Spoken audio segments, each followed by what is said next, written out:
Hi friends, কেমন আছো তোমরা? আশা করি সবাই খুব ভালো আছো। দেখো আজকে আমি একটা গোলাপি থোকা, মানে এটা দেশি ভ্যারাইটি গোলাপি রঙের থোকা যে জবা ফুল হয় তার রিপোর্টিং করে দেখাবো।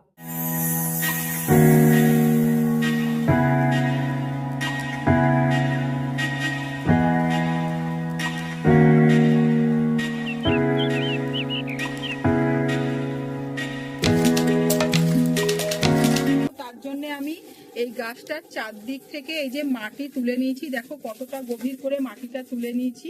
এই যে একটা কিছু দিয়ে এই যে খুরপি দিয়ে সমস্ত এই যে মাটিটা তুলে নিয়েছি। প্রথমে এটা তুলে নেওয়ার পর তোমরা একটু হাত দিয়ে মানে উঁচু করে ঝাঁকালেই কিন্তু গাছটা উঠে যাবে। দেখো আমি কি করছি,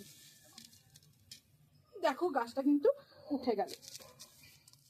আর এই গাছটা রিপোর্টিং করার জন্য আমি এখানে মাটি তৈরি করে নিয়েছি, একটা ঝুরঝুরে মাটি। দেখো এর মধ্যে আছে বালি, মাটি, ভার্মি কম্পোস্ট আর কোকোপিট সম পরিমাণ রয়েছে।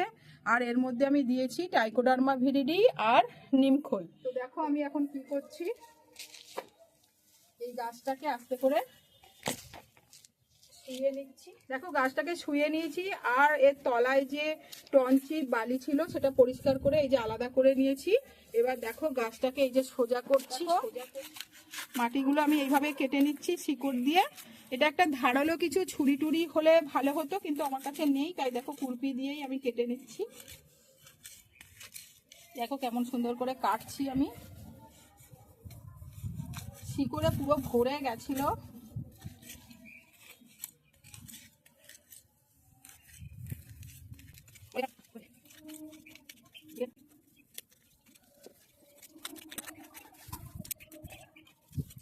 দেখো এই শিকড়গুলো আমার কাছে একটা ধারালো, তোমাদের কাছে যদি ধারালো অস্ত্র থাকে মানে ছুরি থাকে তাহলে তো কোনো কথাই নেই, কিন্তু আমি এই খুরপিটা দিয়ে করছিলাম বলে শিকড়গুলো কাটছে না। তো দেখো আমি একটা কাটার দিয়ে কেটে নিয়েছি, এবং কাটারটা কিন্তু আমি স্যানিটাইজ করে নিয়েছি।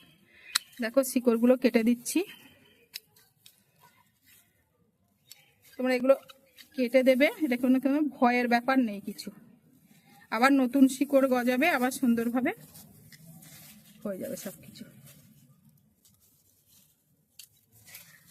এই দেখো কতগুলো শিকড় কেটেছি, দেখো এই যে এতগুলো শিকড় কেটে দিয়েছি। এই যে মাটিটা পুরো ছাড়িয়ে নিয়েছি। দেখো আমি যে টবে ছিল গাছটা সেই টবেই গাছটা বসাচ্ছি। এই টব, এটা একটা 12 ইঞ্চি টব, এই টবের মধ্যেই গাছটা আবার প্রতিস্থাপন করব, রিপোর্ট মানে বসাবো। আর তোমরা যদি চাও তো নতুন টবে বসাতে পারো, বা এই টবটাকে ফাঙ্গিসাইডের জল দিয়ে ভালো করে পরিষ্কার করেও নিতে পারবে। তো দেখো আমি কি করছি এখন, আমি কিন্তু এই টবেই বসিয়ে দিচ্ছি। দেখো এটা একটা উল্টোনো খোলামকুচি যে দিকটা এরকম নিচু আছে সেই দিকটা এখানে দিয়ে দিলাম, এই যে দেখো। আর এর উপরে দিয়ে দিলাম টনচিপ,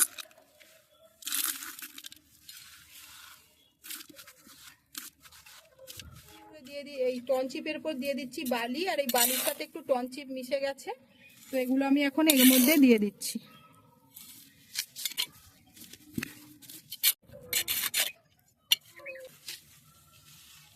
এই যে উপরে বালি দিয়ে নিয়েছি, আর এখন তৈরি হয়ে গেল সুন্দর ড্রেনেজ সিস্টেম।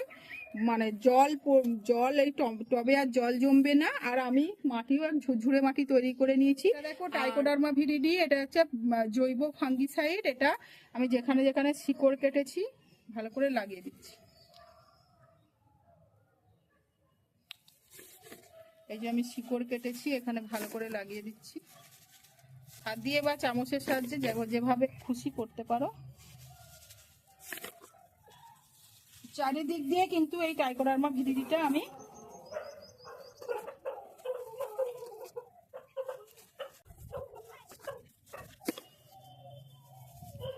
দেখো ভালো করে ট্রাইকোডার্মা ভিরিডি লাগিয়ে নিয়েছি। তার ফলে কিন্তু এই যে শিকড় কেটেছি আর কোনো ফাঙ্গাসের ব্যাপার থাকবে না।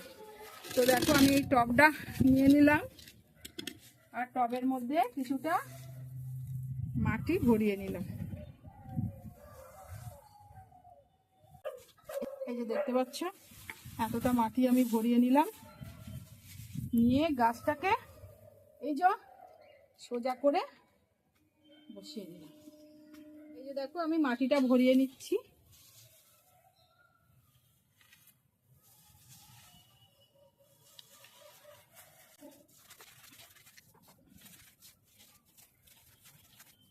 দেখো এই খুরপিটার সাহায্যে একটু মানে চেপে চেপে দিচ্ছি, খুশিয়ে নিচ্ছি, কারণ ভিতরে যাতে এয়ার না থেকে যায় সেই কারণে।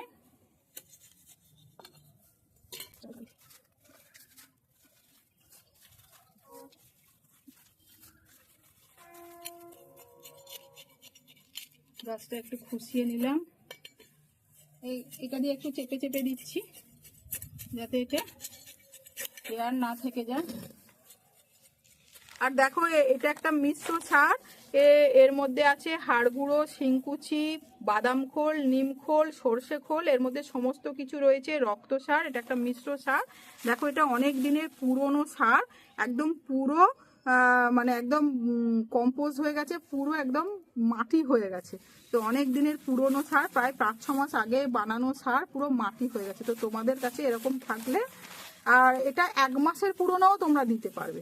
দেখো কি করছি, এটা 12 ইঞ্চি টব আর একটা বড় গাছ, এটা 3-4 বছরের গাছ প্রায়। 1 মুঠো দিয়ে দিলাম আর 1 মুঠো দিয়ে দিলাম। দেখো প্রায় 2 মুঠো মিশ্র সার এখানে দিয়ে দিলাম। আর তোমরা দেখতে পাচ্ছ যে সারটা একদম পুরনো, মানে একদম পুরো মাটি হয়ে গেছে। তো তারপর দিচ্ছি আমি জিয়ার দানা।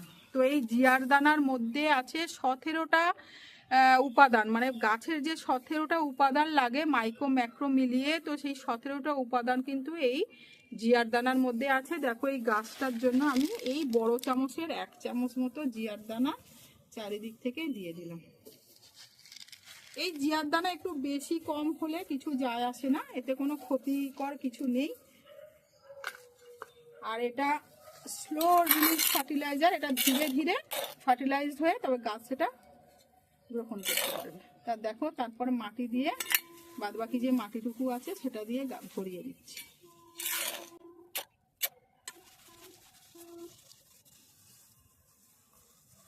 দেখো সুন্দর করে ভরিয়ে নিয়েছি। আর এটাতে তারপর এখন দিয়ে দিব ভালো করে জল, আর কয়েকদিন ছাওয়াতে রাখবো, তারপর রোদে দিয়ে দেবো। তো এইভাবে তোমরা রিপোর্টিং করে নাও। তো এখন ফেব্রুয়ারি মাস প্রায় শেষ হতে চললো, তোমরা এই রিপোর্টিং এর কাজটা খুব তাড়াতাড়ি সেরে নাও। আর এই যে শিকড় কাটলাম, এটা ভয়ের কিছু নেই, এ আবার ঠিক হয়ে যাবে। আর যাতে ফাঙ্গাস না ধরে, ট্রাইকোডার্মা ভিরিডি আমি মাটিতেও মিশিয়ে নিয়েছি আর শিকড়েও দিয়ে দিচ্ছি।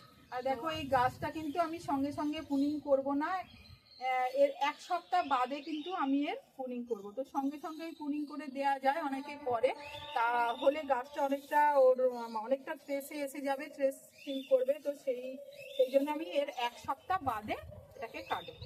তো আজকে এইটুকু। আমার এই ভিডিওটা যদি তোমাদের ভালো লেগে থাকে, লাইক কমেন্ট শেয়ার করো আর সাবস্ক্রাইব করে আমার পাশে থেকো। তো tata, thank you for watching my video.